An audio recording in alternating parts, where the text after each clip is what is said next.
Bonsoir les Itata. Est-ce que vous le sentez, ce petit air de fête qui va monter crescendo jusqu'au 25?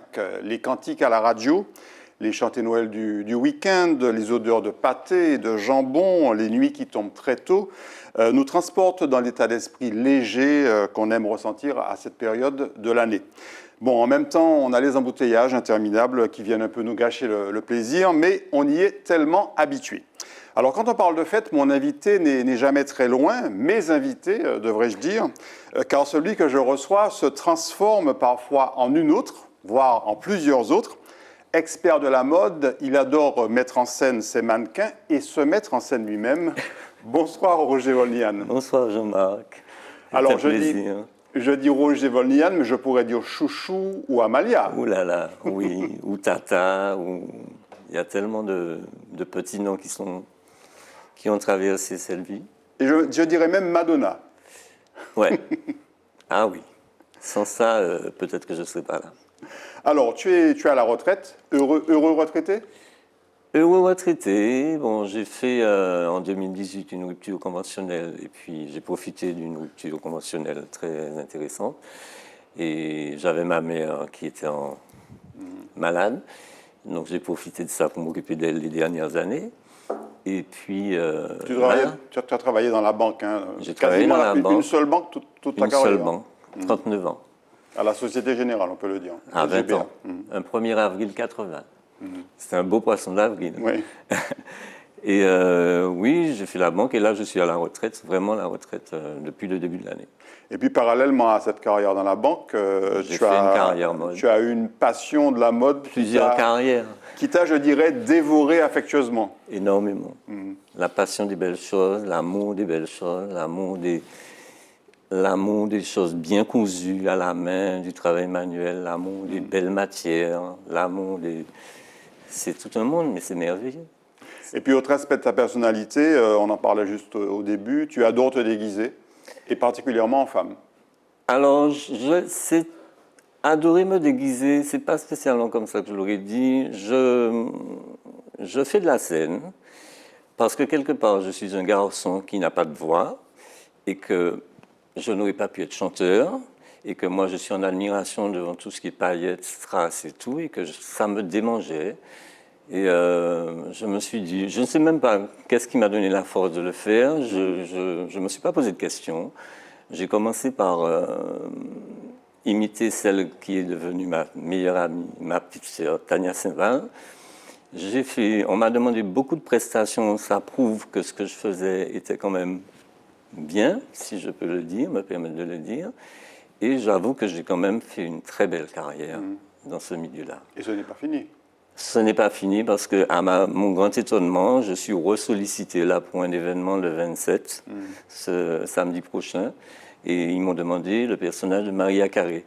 Alors, il faut savoir que je fais plusieurs personnages, principalement ma Madonna parce que c'est mon icône, mais je peux faire du Whitney Houston, je peux faire de l'Anastasia, je peux faire du Tania Saint-Val, bien sûr, je peux faire...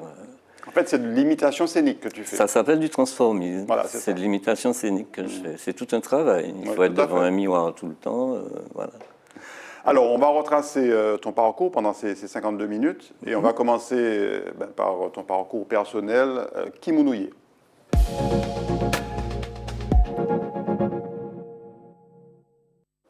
Alors, Roger, dis-nous,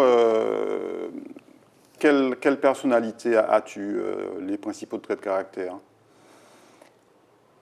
Oula, je pense que je suis quelqu'un de très gentil, très abordable, contrairement à ce que certains me disent. Je pense que toute cette histoire de mode, de spectacle m'a porté. Et j'adore l'accueil que je reçois, quels que soient les endroits où je vais. Je suis toujours reçu, je dirais, légèrement différemment. Il y a toujours une approche pour moi. Il y a des endroits insolites où je vais, par exemple, je vais au marché du diamant. Toutes les marchandes me clament. J'en ai des frissons. Et on sent une... Et je me détermine, excuse-moi, je me détermine. Pour moi, j'ai une phrase tout le temps que je me répète dans la tête, c'est rester humble, simple, sincère et honnête.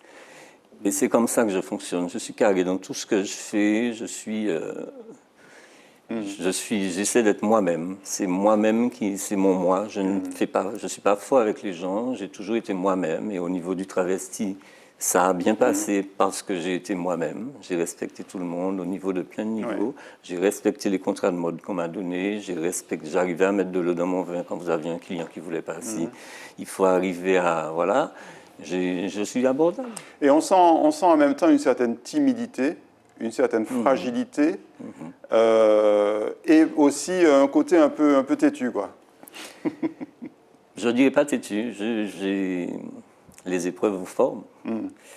Et il faut savoir, voilà, ça vous forge un caractère. J'ai un fort caractère, ça je reconnais, pour avoir vaincu certaines choses, pour avoir subi certaines choses, vécu certaines choses. J'ai un très fort caractère. C'est comme ça que je le qualifie. Je ne dis pas que je suis fort caractère, mais avec l'analyse de ce que j'ai vécu, je me dis qu'il fallait avoir une force de caractère. Et voilà, mais je suis pas... Je suis quelqu'un d'abordable, je suis quelqu'un du peuple. J'aime les... Quand je disais têtu, je pensais plutôt effectivement fort caractère, une certaine force de caractère, comme tu dis que tu t'es forgé en fait finalement avec les épreuves. Il faut une force de caractère, avec toutes les épreuves de la vie. Voilà. Alors on va voir une première photo, tu l'auras derrière moi, le petit Roger. Oula, alors ma première réflexion qu'on me répétait souvent, c'est la petite, comme je dis, excusez-moi, c'est la petite bouche insolente. Alors derrière, on a le profil de ce qu'on appelait à l'époque des DA. Et chacun de nous, j'ai eu la chance d'avoir des parents qui nous ont offert chacun de nous une gardienne. Et là, c'était ma gardienne à la maison de mes parents. Parce qu'il faut savoir que parallèlement à la maison, j'étais très souvent chez le parrain de mon père, et où il y avait la servante de la maison, qui était devenue Mada, et à qui je dois énormément. Parce qu'elle m'a beaucoup, elle m'a appris toutes les valeurs de la vie. Ouais. Et on le sent dans ta voix, hein, avec les trémolos. Famille plutôt bourgeoise, on va dire. Famille plutôt bourgeoise, ou semi-bourgeoise, comme on veut, pas vraiment la grande bourgeoisie, mais quand même avec des règles de bourgeoisie, et qui... Partout ne passait pas pour moi. C'est pas que j'étais énervé, mais il y a des choses, comme par exemple, il y avait des banquets de 50 personnes chez mes grands-parents maternels, avec des assiettes, des couverts en argent et tout le machin. Moi, ce que je puisais, c'était la beauté de tout ça. Mais le protocole machin, et je me souviendrai toujours, et c'est une anecdote, je passais comme ça sous la table et j'allais à la cuisine. Je me sentais mieux avec les domestiques à la cuisine. J'avais ma main dans les tout, je goûtais à tout. Mon père venait me rechercher, il me ramenait à table, je pleurais, je repartais. Au bout de la 3e fois, je vainquais mon combat.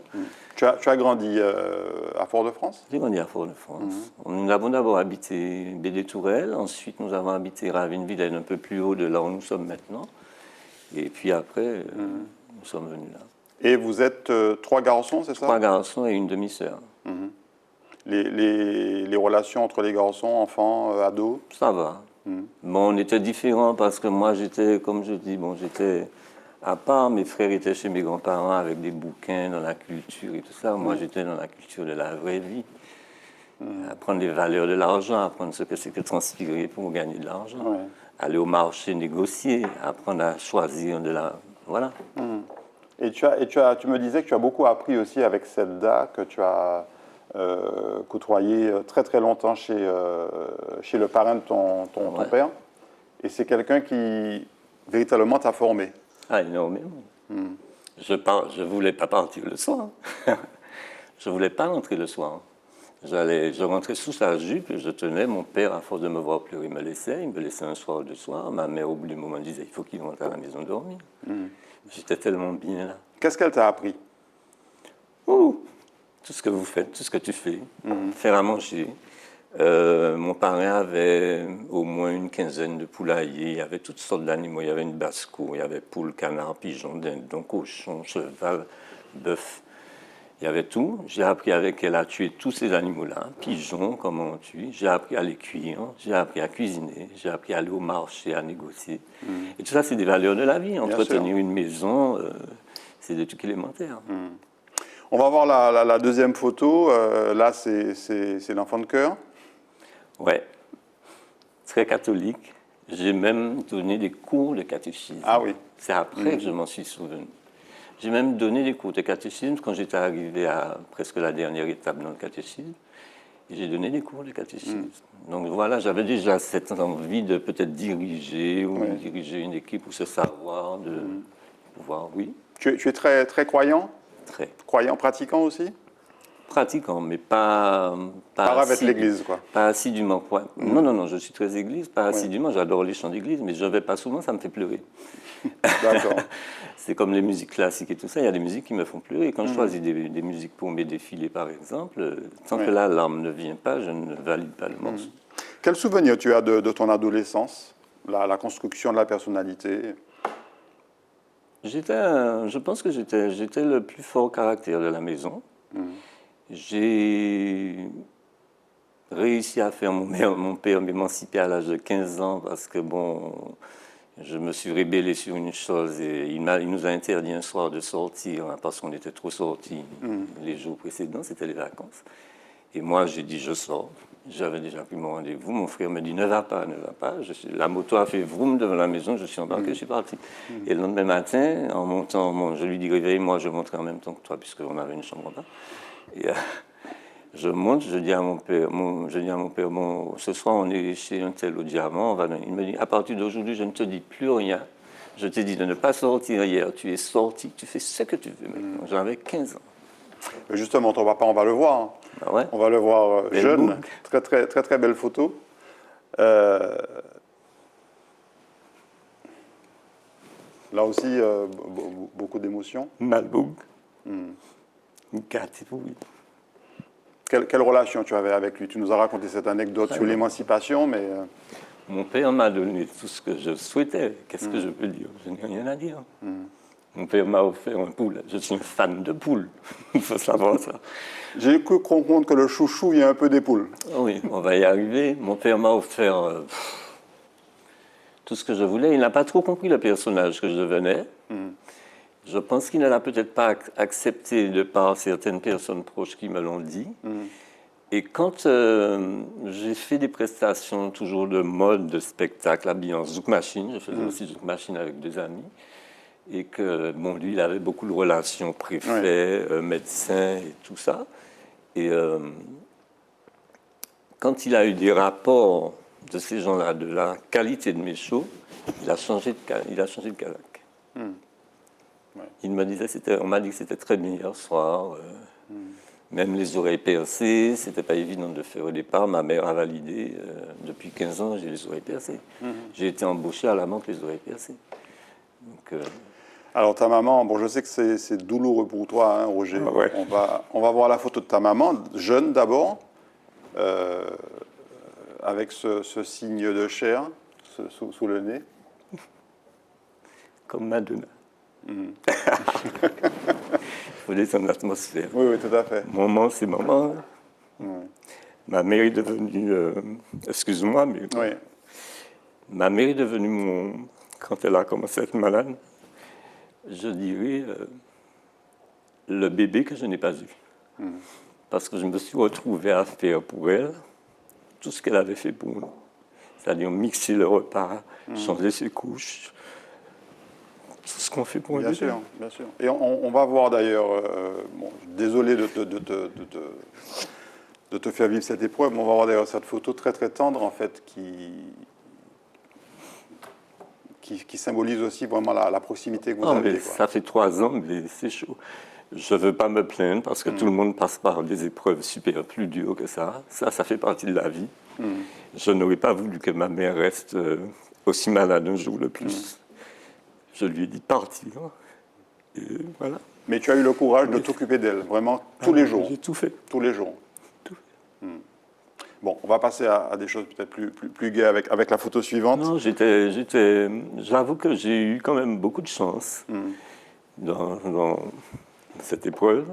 J'ai rencontré une femme formidable qui était la servante en fait, pour faire comprendre, de la maison, qui était une amie à moi que j'ai embauchée pour s'occuper de maman. Et vraiment, trouver des gens comme ça maintenant, je pense que elle m'a épaulé beaucoup. Elle était là quand j'avais besoin de sortir. Elle sortait de chez elle, elle venait. J'ai cette personne qui jusqu'à présent vient aux messes que je donne, qui vient sur la tombe m'aider à la nettoyer. Voilà. Alors, on revient à toi, Roger, après cette séquence Je m'excuse. émotion. Non, non, mais il ne faut pas s'excuser, c'est tout à fait naturel.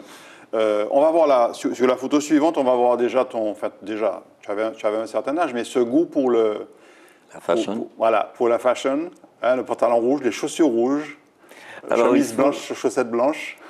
je suis tombé dedans, dans la mode, je veux dire, à l'âge de 15 ans. Il faut savoir que j'ai fait ma 6e ici, je la redoublais, et j'ai dit à mon père, parce que je le répète, je suis un petit peu agoraphobe, et j'ai dit à mon père, j'ai pas envie de retourner à Tartanson. J'ai même pas dit ça à mon père, pardon, j'ai dit ça à ma da. Le lendemain, mon père m'appelle, il me dit, je t'envoie à Nantes chez ta tante. J'ai dit, mais qui c'est qui t'a dit que je voulais partir? Il m'a dit, Titine. J'ai dit, bon, ok, donc je suis parti 3 ans. Je suis revenu faire ma 3e au CS Renan. Et du CS Renan, j'ai fait la connaissance d'une fille qui travaillait à la boutique Shaft de l'époque. Et à force d'aller l'emmerder en sortant du travail, un jour le boss n'était pas là, il y avait sa remplaçante qui était là, qui était sa femme de l'époque, qui me dit ah, demain il y a une telle qui ne peut pas venir, est-ce que tu viens travailler, tu vas apprendre, tu vas travailler. Donc j'étais très content, c'est ce que j'attendais. Donc je m'habille, là j'avais des vêtements de Shaft, je m'habille en Shaft, je descends, je travaille. Je fais une semaine avec la dame, ça se passe très bien. Je suis chef des ventes, je vends comme un machin, c'était super, c'était comme une boîte de nuit. Je ne sais pas si tu t'en souviens. Oui, oui, tout à fait. Il y avait les projecteurs et tout. Et quand le mec il arrive, quand le boss il arrive, c'est un monsieur que je respecte énormément, qui m'a aussi donné beaucoup de choses. Et il arrive, il dit ah, oui, toutes les filles sont là et tout, parce que lui il n'embauchait que des femmes. Et puis il me voit, il dit lui, qu'est-ce qu'il fait là et tout. Alors Pascal, la femme, qui lui dit ah non, lui, il faut que tu le gardes. Ah, on verra, on verra. Quand je pars, je dis, bon, mais je m'en vais si vous voulez. Il me dit, quand je pars, il me dit, reviens demain, on verra ce que tu fais. Le lendemain, il me met à surveiller les voleurs à l'entrée comme un agent de sécurité. Je croise mes bras, je m'appuie, je pars pas. Je pars pas, c'était ma force. Je m'appuie et je fais rien. Quand à 10h, il voit que je fais rien, il vient, il me dit, bon, elle m'a dit que tu es très bon en cabine, va aux essayages. Quand j'ai commencé à lui balancer des jeans dans la tête, il m'a dit, toi, je te lâche pas. Et j'ai travaillé 5 ans chez Shaft. Et ça m'a beaucoup aidé pour ma retraite. Oui. Alors, je faisais des heures après scolaires, je rangeais le magasin le soir, enfin bref, j'ouvrais la nouvelle marchandise. Et bien sûr, j'avais tout. Il me donnait chaque boîte que je voyais, il me disait, prends un exemple, il faut que tu portes. C'est un monsieur qui m'a jeté, je dirais, dans la vie courante très tôt, parce qu'il me laissait son chéquier signé pour s'il y avait des factures. Quand il partait 15 jours faire les achats, il me laissait les clés de sa voiture, les clés du magasin. Je n'avais jamais dit ça à mon père. Mon père n'a jamais accepté qu'à cet âge-là, je prenne ces responsabilités-là. Et ça a été une séquence importante pour toi, pour cette entrée dans le monde de la mode. Dans le monde de la mode et puis dans le monde de la profession, de savoir ce que c'est que gagner ton pain quotidien. Ça, c'était... Et puis c'était une superbe ambiance. Alors, qu'est-ce qu'il y a eu entre ces deux photos, celle qu'on voit là et celle qu'on va voir juste après? Alors, tu choisiras si c'est Amalia, si c'est non, si c'est j'ai Chouchou. jamais changé de nom. Ça, c'est mon nom de scène. Ça a toujours été Amalia. En souvenir d'un top modèle qui a travaillé chez Yves Saint Laurent, qui était un peu ma chouchoute après Mounia. Et j'ai pris ce nom-là, je ne sais pas pourquoi, et tout le monde maintenant sait qu'il y a Amalia. Oui. Vous demandez à Amalia dans la rue, on dit ah, c'est le gars qui s'habille en femme et qui fait des... Et là, c'est Amalia, donc. Là, c'est Amalia. Alors, qu'est-ce qu'il y a eu entre ces deux photos? Est-ce qu'à un moment, il y a eu un déclic où tu t'es dit j'ai envie de faire du transformisme, je vais me laisser aller à mes envies? Exactement. Je me suis mis des œillères, je me suis dit... J'ai beaucoup d'idées artistiques en moi, dans plusieurs domaines, et je ne peux pas étouffer avec. Donc il y en a qu'il faut que je sorte. Et à un moment, c'était irrépressible. Tu sentais qu'il fallait que tu le fasses. J'explose, j'avais des idées, la preuve, ça a porté ses fruits. À l'heure d'aujourd'hui, à 62 ans, je suis le seul à toujours le faire vraiment. J'ai fait beaucoup de prestations, j'ai fait toutes les boîtes. On va y revenir dans la troisième partie. Mais non, là c'est Amalia. Là c'est vraiment Amalia. Pas... Et est-ce qu'à un moment donné, tu t'es demandé, mais que vont penser les autres de moi? Je vais m'habiller en femme, je vais faire des spectacles. Jamais. Non. Pas vraiment. Bien sûr, il y a toujours un stress. Il y a toujours le stress artistique. Est-ce que vous allez bien? Parce que je fais pas un spectacle si je ne connais pas mes textes. Parce qu'il faut savoir faire du playback. Et il faut le faire bien. Non. Il fallait que j'aille jusqu'au bout. Et puis une fois que je vous dis oui, je vais jusqu'au bout de mon oui. Même si avant d'arriver au oui, il y a des trucs, je vais me démerder pour arriver au oui. Et puis là, dans ce cas-là, quand vous donnez du spectacle et vous êtes métamorphosé comme ça, une fois que vous êtes sur une scène, vous n'allez pas partir en courant dans les loges. Bien sûr. Donc vous êtes là, vous lâchez tout. Alors, on va retrouver Amalia dans la troisième partie, mais on va d'abord parler de mode avec la rubrique Matinique.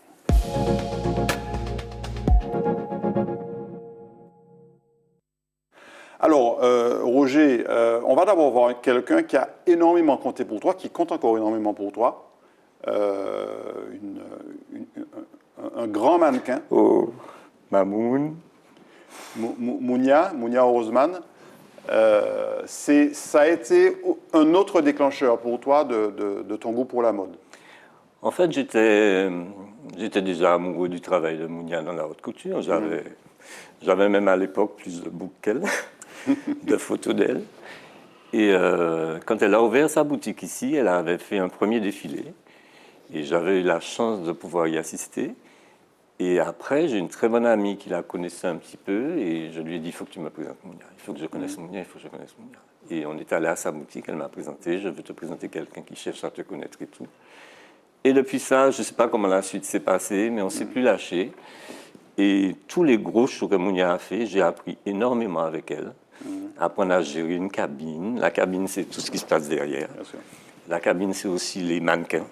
Quand on vous dit que vous avez une belle cabine, c'est que vous avez de très belles filles. Donc, j'ai appris tout ça sur le tas. Et au fur et à mesure, avec mon expérience en plus, parce que bon, elle en faisait un par année, moi j'en ai fait beaucoup plus dans une année. Donc mes méthodes se sont mises à s'appliquer et ça fonctionne très bien. Alors on va voir une photo, on va voir à la fois le producteur et l'organisateur de défilé qui salue son public. Oula. Alors tu te souviens où c'était? Ça c'est à Château de Paz, sur les premières de la mode. Ouais. Alors je suis toujours un peu surpris de voir que je suis l'un des rares, on me demande toujours de monter saluer. Bon, maintenant je me dis pourquoi monter saluer, c'est pas moi qui fais de collection, c'est pas moi. C'est vrai que j'ai entraîné les mannequins, j'ai apporté mon équipe. Oui, mais le show c'est toi. Le show c'est moi. On me demande, tous mes clients me demandent toujours de monter saluer. C'est très bien pour moi, c'est bien, mais bon, je trouve ça très bien, très fort. Raconte-nous ton premier défilé. Waouh!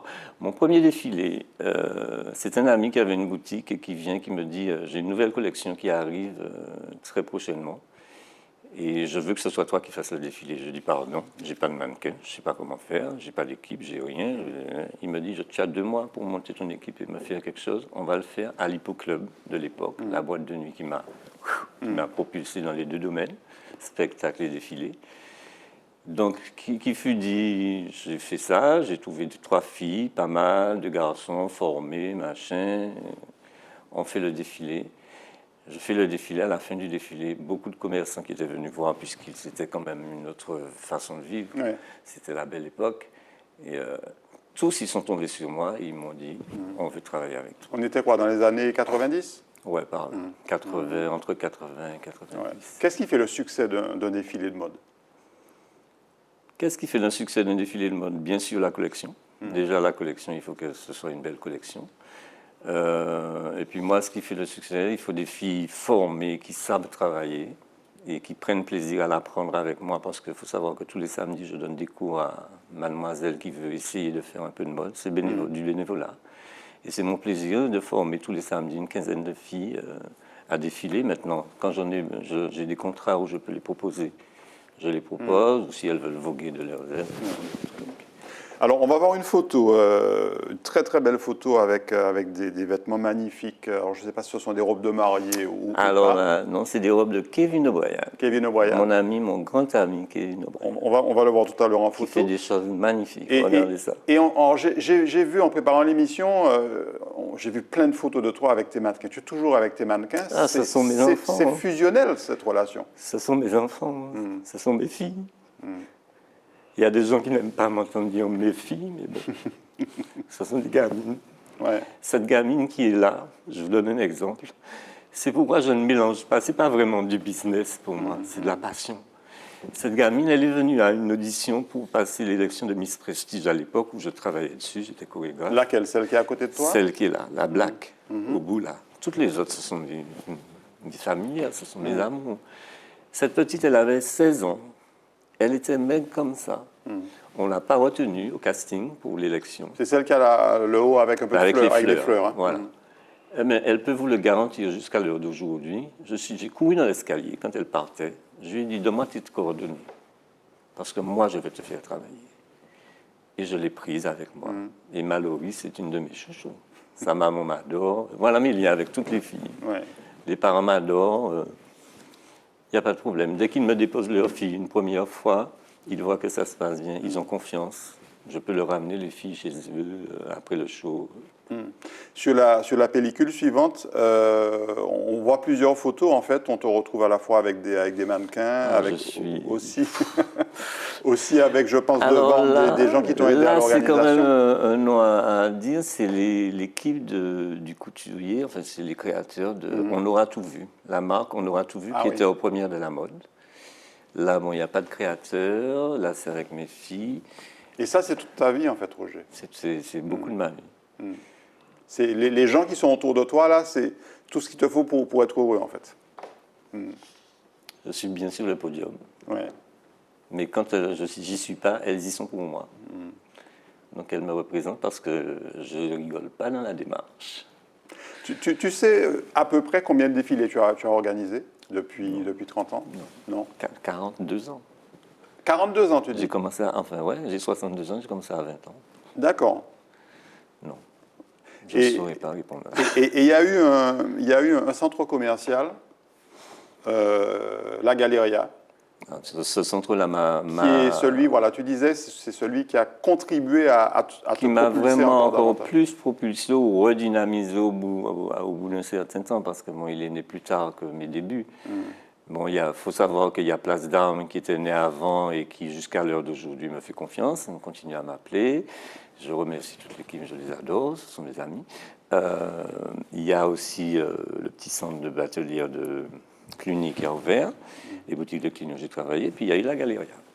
Alors la Galeria, c'était vraiment le gros tremplin où j'ai pu m'exprimer vraiment et avoir tout ce qu'il me fallait pour m'exprimer. On peut dire que tu as fait entrer la mode, la fashion Parce que à la Galeria. c'était la première tranche du centre.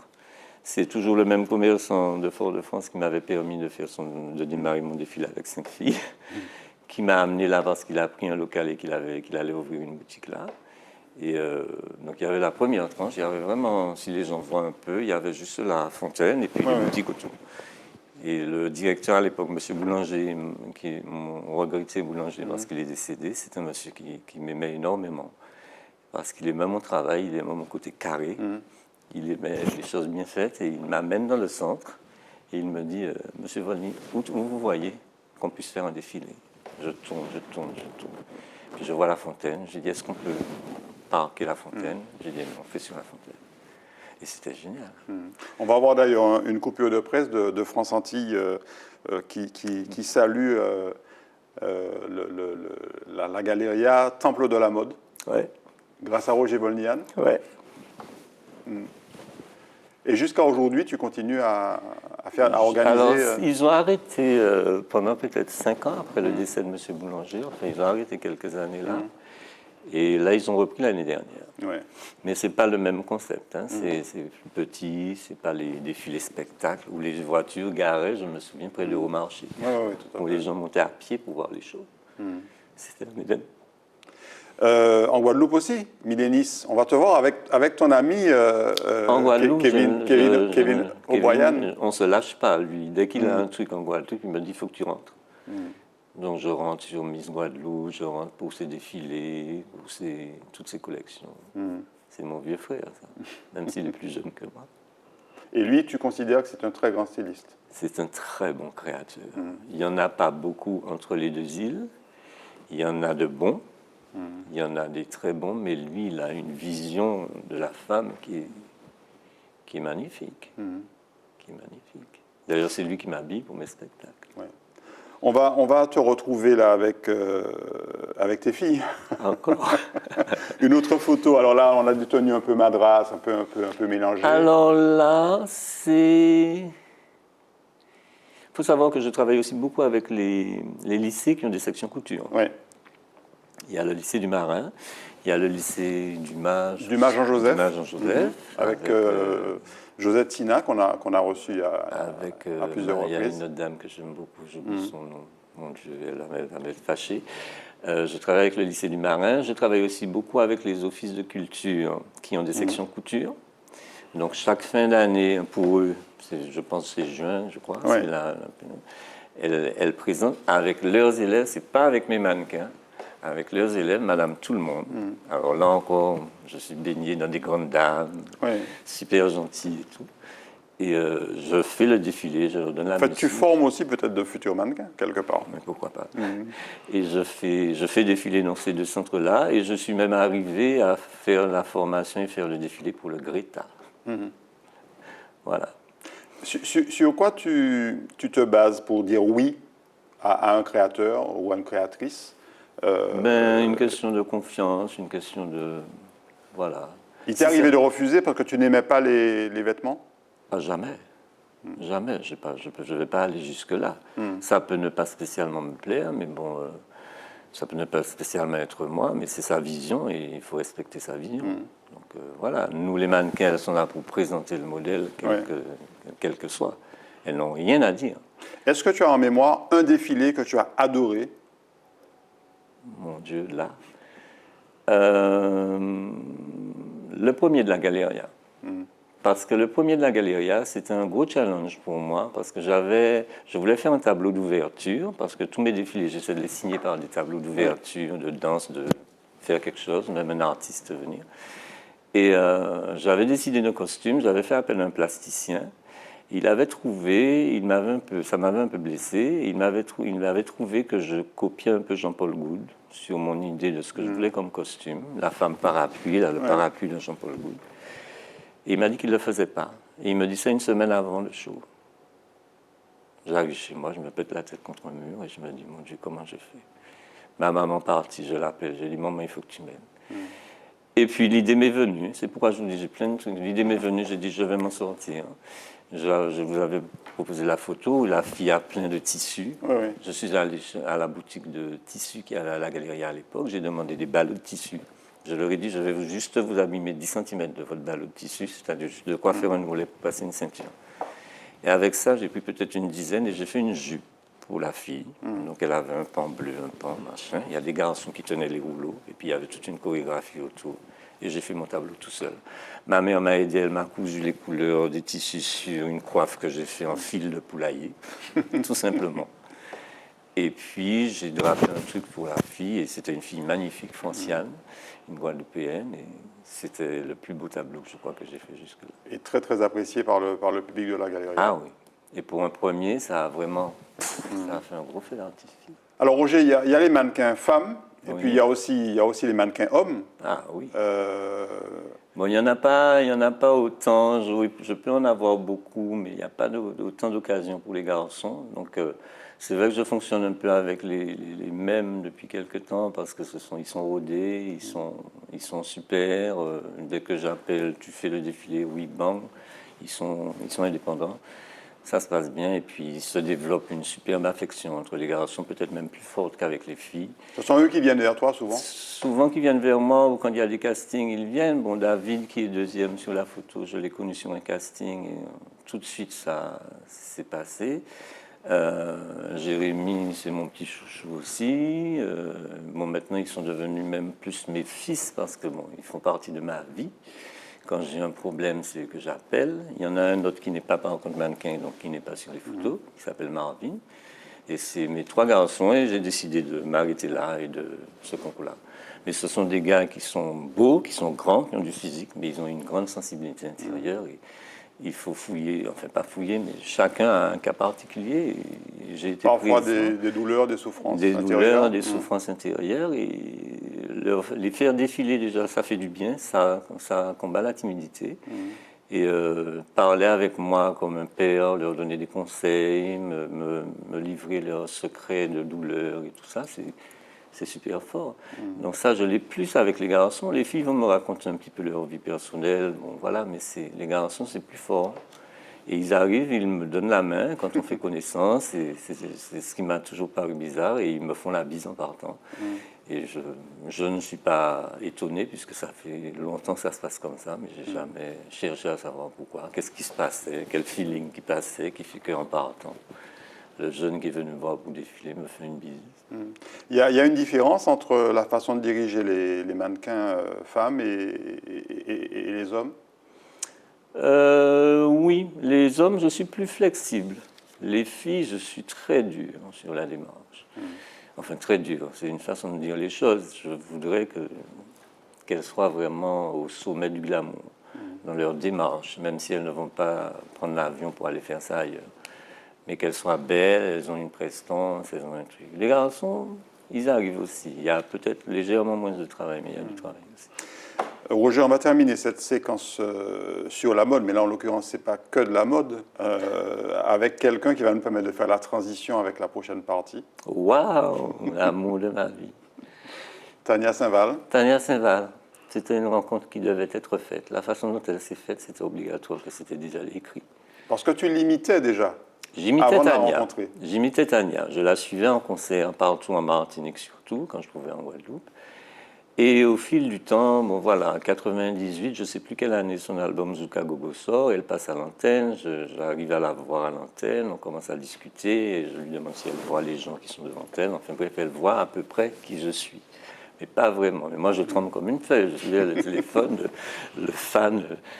Et puis, donc, la veille, elle était en concert au Stade Louis Achille, le lendemain, elle passe à l'antenne, on parle, et le surlendemain, moi, je sors de mon boulot où je travaillais dans la banque qui a les marches à Fort-de-France, là, c'était la Société Générale. Et je vais chercher ma voiture, j'étais bien grippé en plus ce jour-là, je m'en souviens comme si c'était hier. Et il y a une voiture qui passe devant moi au niveau du McDo, et j'entends quelqu'un qui frappe sur la vitre qui est teintée. La voiture freine un peu plus loin où elle peut, et puis Tania sort de la voiture, elle court, elle saute à mon cou, elle me dit « Ne me dis pas que c'est pas toi, Roger. » Imaginez que ce soit Madonna. Moi, j'étais comme un fan, quoi. J'étais le petit gamin. Et puis, elle était pressée. Elle est allée au McDo. Elle a pris une serviette en papier du McDo. Elle m'a donné toutes ses adresses. Elle m'a dit, appelle-moi, je suis vraiment super pressée. Voilà. Et elle t'a parlé Elle avait eu l'occasion de voir peut-être des vidéos de toi en train de l'imiter? C'est après. Après. C'était le premier jour où on parlait vraiment face à face. Et qu'est-ce qu'elle en a pensé? Elle en rigolait, elle en a rigolé. Et ça reste, comme Mounia, une de tes grandes amies Tania, c'est ma aujourd'hui. petite sœur. Il y a eu beaucoup de choses qui se sont passées après. Je suis parti chez elle à Paris, je l'ai suivie dans ses concerts en France. Elle a eu ses 2 enfants, j'étais proche des enfants. Bon, j'étais pas là pour la naissance, mais j'étais très proche des bébés. Sa mère m'adore. J'étais presque le seul à accepter chez sa mère, peut-être par rapport à ça. Mais bon, Mamina est adorable, son père Tino, c'est ma petite sœur. C'est vrai que le temps fait et les occupations font qu'on ne se voit plus autant qu'avant. Je ne sors plus la nuit, donc je ne peux plus la suivre autant. Mais l'amour est toujours très fort, il est là. On sent que l'amitié pour toi, c'est très très important. C'est très important. L'amitié, la sincérité de l'amitié. Parce que qu'est-ce qu'on prend de les claques dans la vie, en amitié, on se trompe facilement. Mais quand... là, non. Là, je me suis pas trompé. Bon, on va parler d'Amalia à nouveau. Wow. On arrive à la dernière partie. Alors, elle s'appelle Politique. On ne va pas parler de politique. On a le jingle et on revient.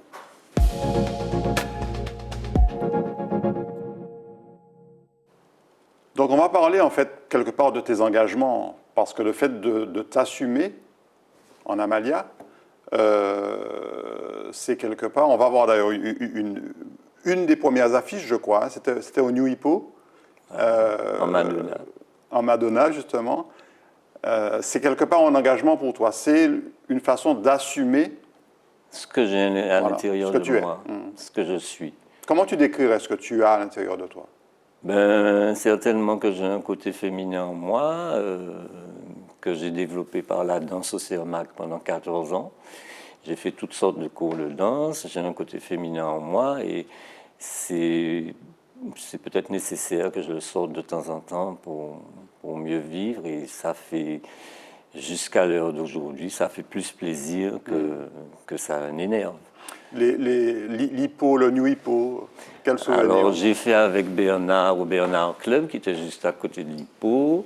J'ai fait l'hippo, je ne sais plus combien de fois, j'ai fait le top 50, il y a des boîtes. C'est par là que tu as commencé? C'est à l'hippo que j'ai vraiment commencé seul. Au Bernard Club, je dansais dans la troupe avec Bernard. Comment ces spectacles ont été reçus? Parce que c'était très nouveau à l'époque. Bien. Je ne crois pas avoir de négation, à part des anecdotes que moi j'ai vécues sur scène, perruques qui volent, seins qui éclatent, mais bon, talons qui se cassent. Mais j'ai jamais, non, honnêtement, quand on a parlé, j'ai recherché, j'ai jamais eu vraiment d'agression, de trucs de ce type-là par rapport à ce que je me. Mais pas de critique non plus, tu vois. Je se transformais en femme. On va voir d'ailleurs une photo où tu as une très très belle robe verte. Pas de critique parce que je ne prenais pas plaisir à être femme après le show. Ouais. Je n'ai jamais voulu être femme.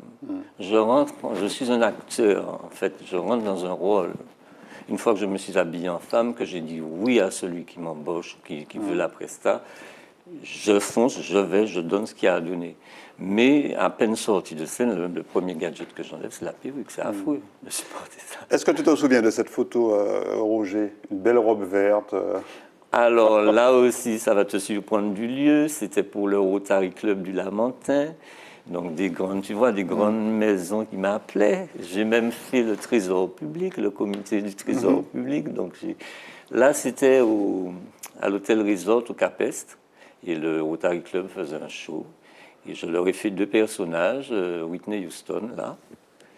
Et l'autre personnage que j'ai fait, c'était Lady Gaga. Le transformisme, pour toi, qu'est-ce que ça symbolise? Au-delà même du fait de t'assumer. Moi, c'est une façon aussi, quelque part, de magnifier la femme? Aussi, peut-être. Peut-être. Parce que je suis obligé d'aller à l'extrême, puisque je suis un garçon. Je suis obligé d'aller à l'extrême dans la transformation. Mais peut-être. Et quand tu danses, quand tu imites des grandes stars comme Madonna, Whitney Houston ou autres sur scène, qu'est-ce que tu ressens? Tu as l'impression d'être dans leur peau? Je vibre le morceau. Tu peux voir les larmes couler. Ouais. Ça dépend du morceau, mais je vibre le morceau. Je ne vois personne sur scène. Alors, je ne sais pas si tous les autres font comme moi, mais moi, je joue le rôle de voir. C'est-à-dire, je vais faire un signe comme ça, je vais faire un clin d'œil, mais je ne sais pas ce que j'ai fait. Ouais. Je suis dans mon truc et... Voilà. Mais c'est un pied, c'est inexplicable, mais c'est très fort. Et arriver à le faire en Martinique, arriver à durer jusqu'à maintenant, c'est quand même... j'ai fait beaucoup d'anniversaires privés, j'ai fait des espèces de surprises bizarres dans des boîtes de réfrigérateurs, passer par la fenêtre pour ne pas qu'on me voie, enfin des trucs. Sans oublier le carnaval, on va voir. J'étais la reine. Ça, je pense que c'est un costume de carnaval. Ça, c'est un costume de carnaval, mais ça, c'est vraiment après le décès de maman. Ça n'a rien à voir. Là, pour moi, je suis un garçon androgyne. Je ne suis pas en femme.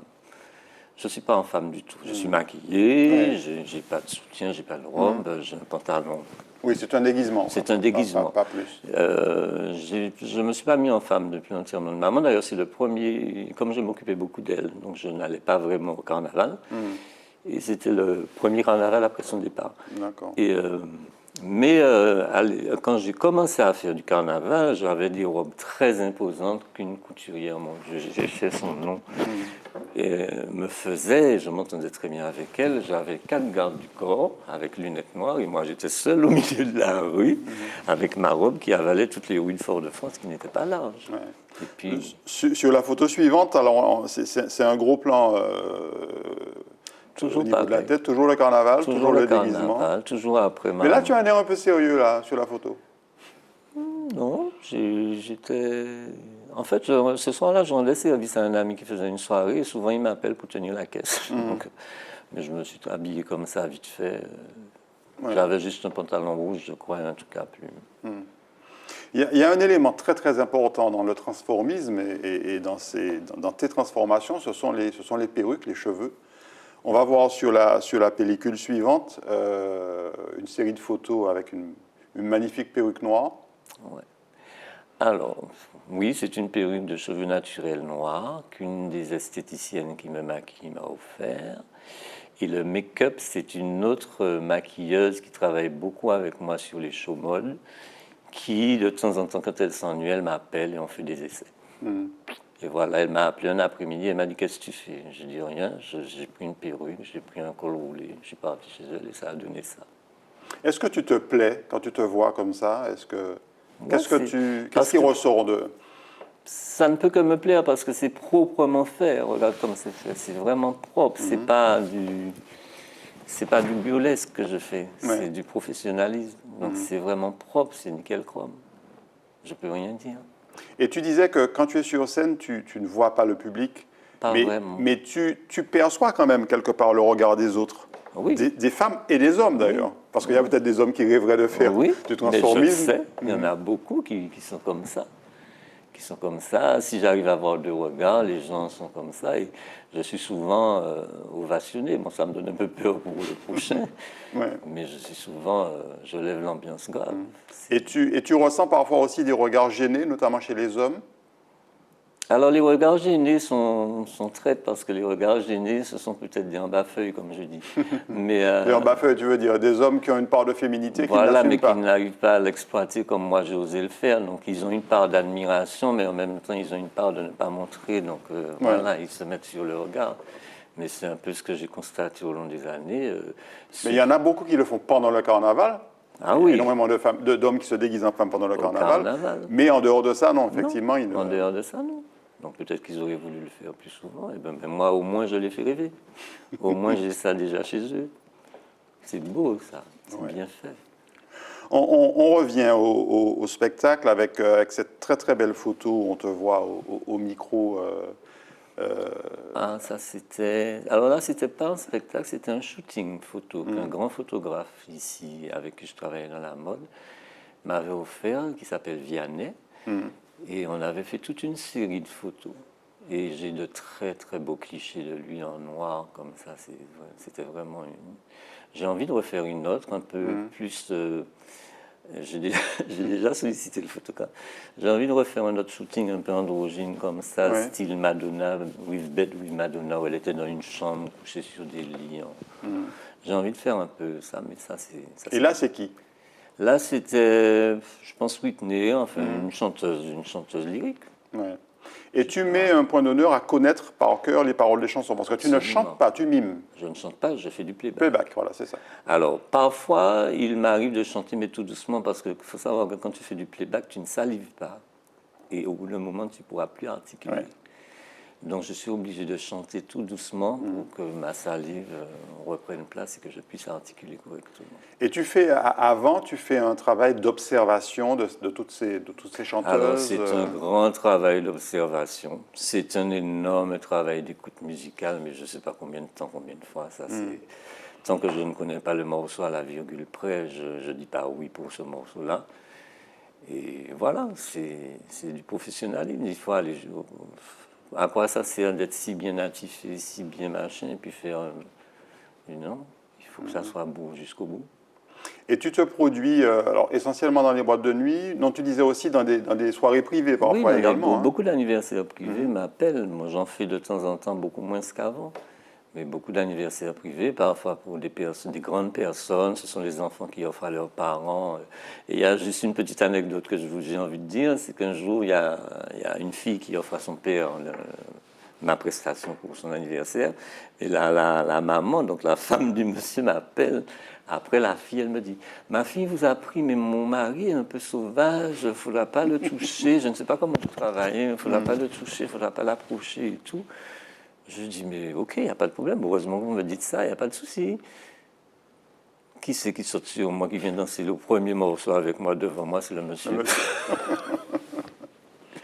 Alors je me suis dit: qu'est-ce que je fais? Est-ce que je joue avec lui ou pas? Il a commencé à jouer avec moi, donc ça m'a mis à l'aise, j'ai joué avec lui.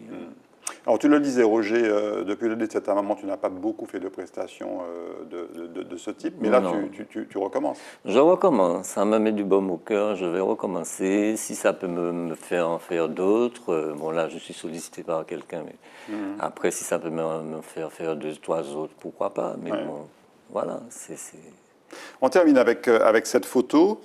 Alors, je ne sais pas si c'est une des photos que tu aimes, mais voilà, il y a un petit côté danse avec les stars. C'était Madonna en Frozen. Alors, j'ai eu des danseurs, j'en ai eu 4, j'en ai eu 2. Et là, c'est les 2 derniers, c'était Ricardo et, mon Dieu, j'oublie le nom de ce petit-là. Et c'était en Madonna où j'avais fait un très beau spectacle sur 5 titres enchaînés, changement de costume sur scène, costume escamotable et tout. Tout était réfléchi, comme travaille Madonna, comme travaillent les Américains, très à l'américaine, et avec des portiers en croix, avec une grosse croix. Non, c'était magnifique. C'était vraiment magnifique. Je l'ai produit au Dali, qui était l'ancien Bitaco, qui était plus boîte gay. Et je ne sais plus où je l'ai produit. Je ne l'ai pas produit souvent, par contre. C'est dommage. Alors Madonna, on l'a bien compris, hein, c'est une de tes idoles. C'est mon icône. Ton icône. J'ai puisé beaucoup de choses. Tu espères la rencontrer? Pourquoi pas? Tout en simplicité, ça peut arriver. Ça peut arriver. J'ai eu des connexions. J'ai failli puisque j'ai eu des connexions de nounous de ses enfants. Ouais. J'ai une nounou de ses enfants que j'ai connue très bien. Donc j'aurais pu. Pendant combien de temps tu espères? Alors la mode, je pense que c'est... La mode, c'est toute ma vie. Très longtemps. Je ne vais peut-être pas faire de défilé au bout d'un moment, mais comme je dis à tout le monde, même sur une chaise roulante, je formerai des filles. Et le transformisme? Le transformisme, c'est le corps qui décide. C'est pas moi. Bon, tant que je pourrais danser, marcher dans des talons. Pour le moment, le corps, ça va. Ça va. Alors, on va finir sur ton actualité. Je crois que tu as un rendez-vous avec Kevin O'Brien fin décembre. Alors, non. Je pars ce soir sur la Guadeloupe. Alors, on enregistre là, on est fin novembre. Enfin, donc, voilà. Je pars ce soir sur la Guadeloupe parce qu'il y a un gros show mode avec Kevin O'Brien sur la place de la Victoire par rapport à la route du Rhum. Et le 26, là, je suis en spectacle. Bon, je ne sais pas si je peux le dire, mais c'est à la terrasse. Après, j'ai un autre défilé pour une commerçante à l'hôtel B&B. Et puis, je ne sais pas. Et puis en décembre, donc, ce grand défilé, grand show à Saint-Joseph. Il y a un grand show à... Oui, mon Dieu, heureusement que tu me rappelles. Il y a un grand show à Saint-Joseph avec Kevin O'Brien. Je crois que ça sera devant l'église. Ouais. Je n'ai pas encore vu comment on va construire le stage, mais bon, on va y arriver. On va finir avec une toute dernière photo que j'avais oubliée, et ça va être un peu la photo pour ton mot de la fin. Cette photo. Oh oui, très belle. La photo pour ton mot de la fin. Celle-ci aussi, elle est pas mal. Il y a de la moustache. Ça, c'était en fait toujours sur le shooting de Vianney, mais c'était le même jour et on était là depuis le matin. Je crois que je commençais à fatiguer. Mais bon, voilà, c'est un super costume qu'un ami, Gabriel de Montaigne, m'a conçu en lycra, je ne sais plus. Bref, et en vinyle. Et voilà, les jambes. Tout le monde crie sur les jambes, mais bon. Est-ce qu'il y a de nouvelles chanteuses que tu vas imiter? Tu as fait Lady Gaga. J'ai fait Lady Gaga. Celle-ci, c'est un petit peu Lady Gaga, non? J'ai appris, pour essayer, même si je fais rien avec, mais j'ai appris du Dua Lipa. J'ai 4 titres dans ma tête de Dua Lipa. Ouais. Si un jour on me demande... Une Aya Nakamura, par exemple, ça serait possible un jour? Dia Dia? Non, c'est pas mon truc. Non? C'est pas mon truc. C'est pas mon truc. Non, je suis très américain, je suis très... Même dans mes défilés, des moments où on me freine, on me dit il faut mettre du local, c'est vrai.